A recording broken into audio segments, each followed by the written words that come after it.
Hello, good morning. We are going to talk about economic proposals, and we are Sara Vargas, Gibran Pacheco, Andrea Vasquez, Daniel Cortez, and me, Sofia Shachotla. Okay, first of all, what is this? These proposals establishes a new program or expand an existing program. So basically, it's a letter that a specific area of the company writes for get money for a project that it's gonna be a new one or it could be an existing one. So this economic proposal include all the costs according to what it is request, and that have to include taxes, all the costs that it's applicable to the project, and you have to take in account all that have an impact on the final cost of this project, that it's basically looking for economic resources, that it could be from the own company or from investors. And then we are going to hear about this topic and this important letter that I'm talking about. So we are going to listen to my teamwork.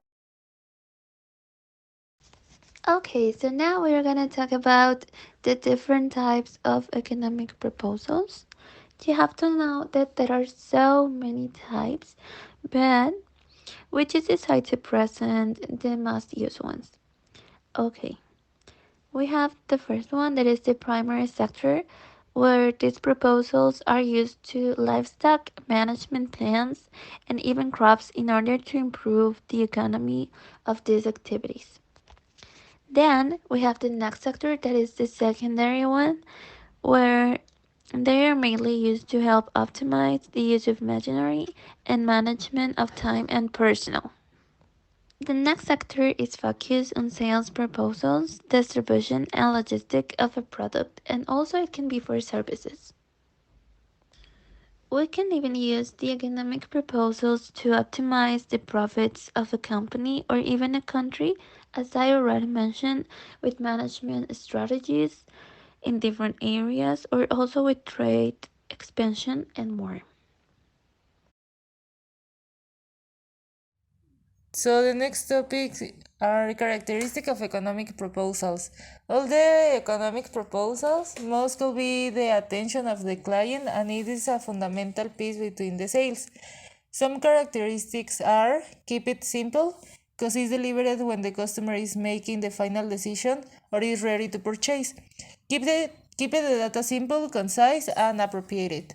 And keep an order. It is important and is visually easy to understand and read.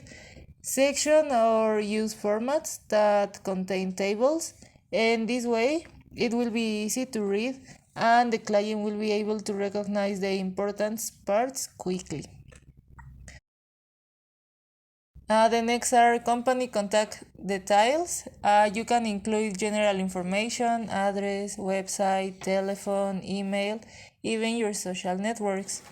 You have to agree term or date of delivery, that is the estimated or agreed date on which the services or products will be exchanged. And you have to review before submitting the proposal. You can do as well what is delivered, the description of the services or products that are going to be delivered to the client once the payment or agreed terms has been covered.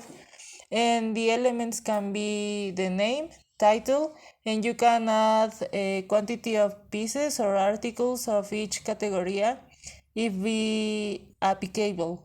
And you can add the validity date. And that's all.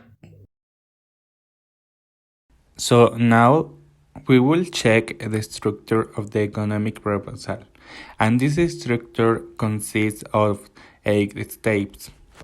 And we will start with the first one, and in this step we need to plasmate all the information about of the company, like for example, what the companies do, the service, and the customers.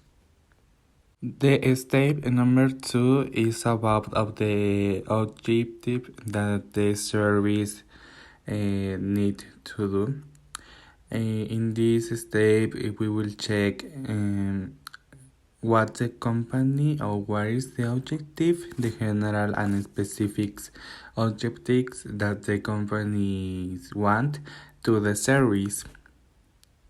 The step number 3 is development of the content of the proposal.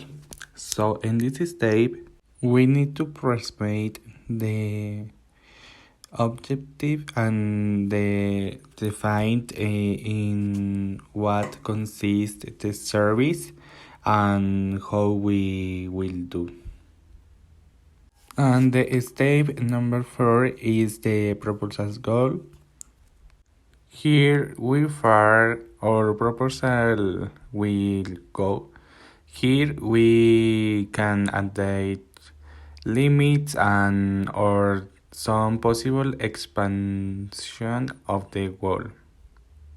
And the step number 5 is the service value. So in this step we need to plasmate what to contribute my service of value to the customer.